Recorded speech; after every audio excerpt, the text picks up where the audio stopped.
नमस्ते, आदाब, स्वागत है आप सभी का TRR फाइल्स में। दोस्तों, लेकर हाजिर हूँ मैं आप सभी के लिए एक बार फिर से एक रोचक कहानी। दोस्तों, आज की कहानी का टाइटल है अ डैड हैप्पी बर्थडे। मैं राहुल। शीशे में आज मेरा चेहरा कुछ बदला बदला सा लगता है।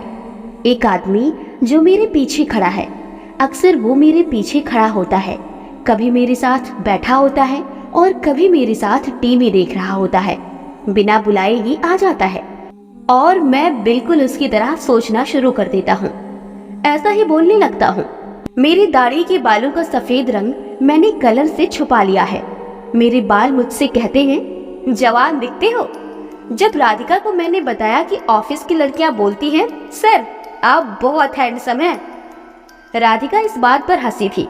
उसकी हंसी मुझे पसंद नहीं आई। इसमें हंसने वाली कौन सी बात है? मैं मुंह बनाकर शीशे को देख रहा हूँ, लेकिन क्या ये मेरा ही चेहरा है जो मुझे दिखाई दे रहा है? जब जवान था तो कोई क्रांतिकारी विचार मेरे अंदर हमेशा सुलगते रहते। मैं दुनिया को, समाज को, रहन सहन के तरीकों को बदलना चाहता था और उसमें एक और नाम जोड़ दिया जाए तो औरत के लिए कुछ करना।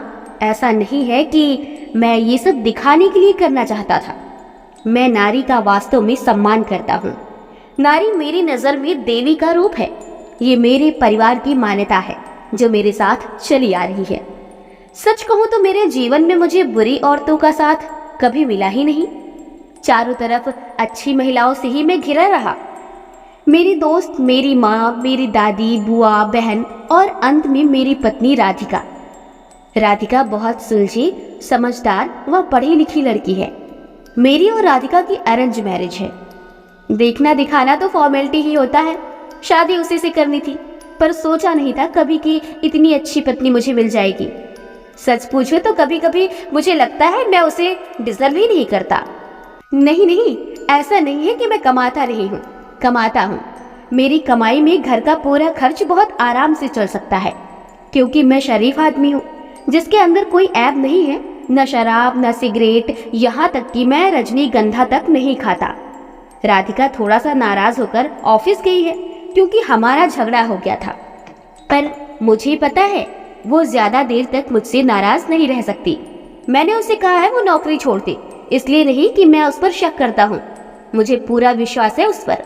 चाहे वो किसी से अकेले में मिल भी आए तो भी मैं उस पर अविश्वास नहीं कर सकता। मेरे साथ रहने वाला आदमी मुझसे हमेशा बहस करता है और हमेशा उसकी जासूसी करना चाहता है। हमारे गांव में एक डिब्बन लाल था, बहुत बेहुदा सा दिखने वाला आदमी।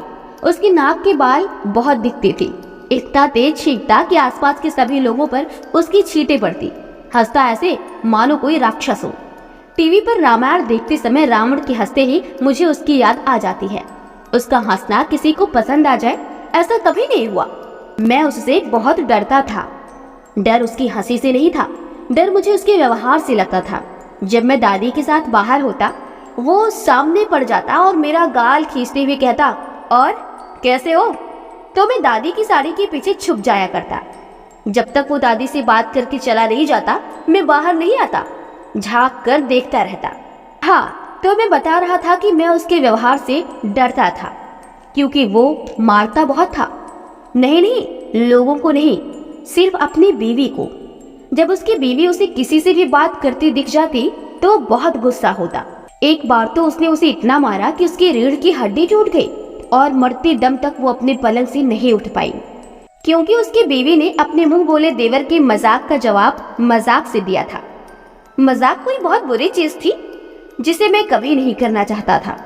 मैं बहुत छोटा था, इन बातों की समझ नहीं थी मुझे।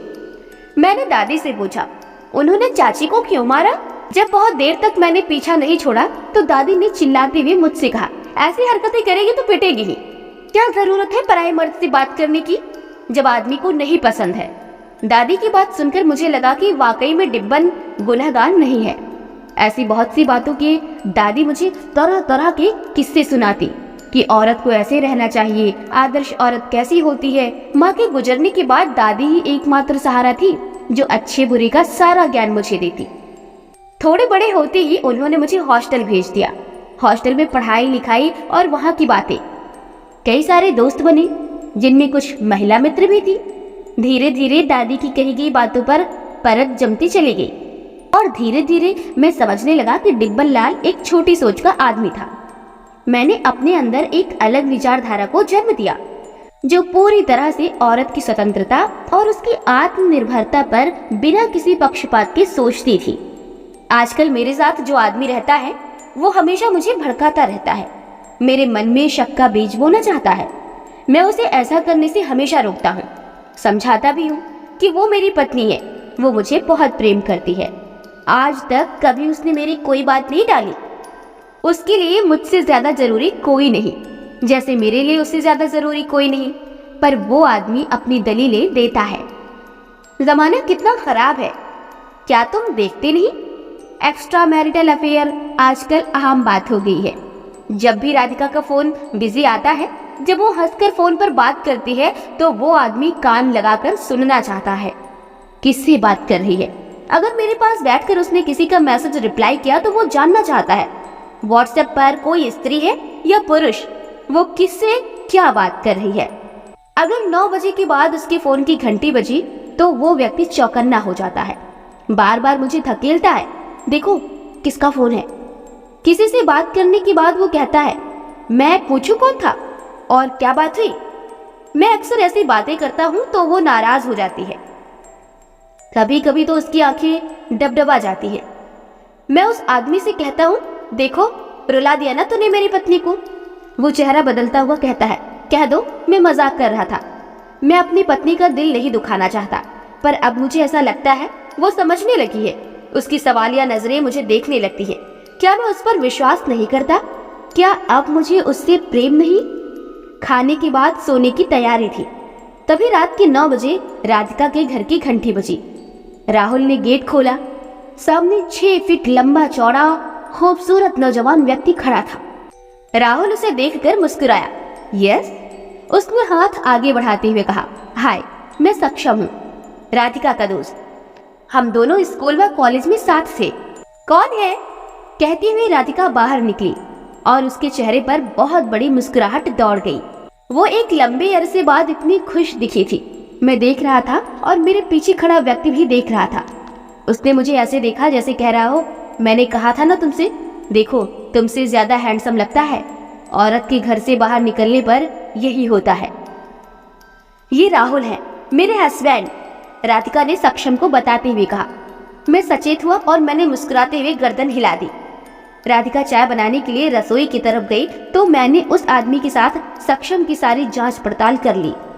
कौन से ईयर, कितने गहरे दोस्त थे, अगर दोस्त थे तो इतनी रात हमारे घर आने की क्या जरूरत थी, कितनी नजदीकियां थी दोनों में, और आज उनकी कितनी बातें होती हैं कि वो घर तक आ गया। वो सब कुछ जो मुझे मेरे साथ रहने वाला व्यक्ति बताता गया, मैं पूछता रहा, लेकिन सक्षम को मैंने शक नहीं होने दिया।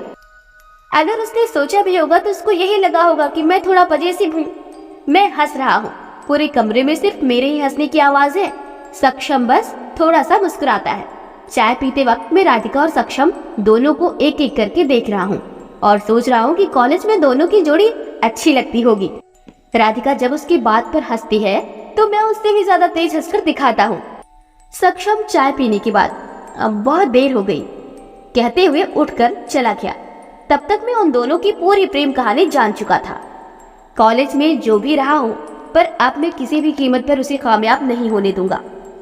एक से भले दो, जो व्यक्ति मेरे साथ है उसने मुझे समझा दिया है किस तरीके से मुझे बात को हैंडल करना है।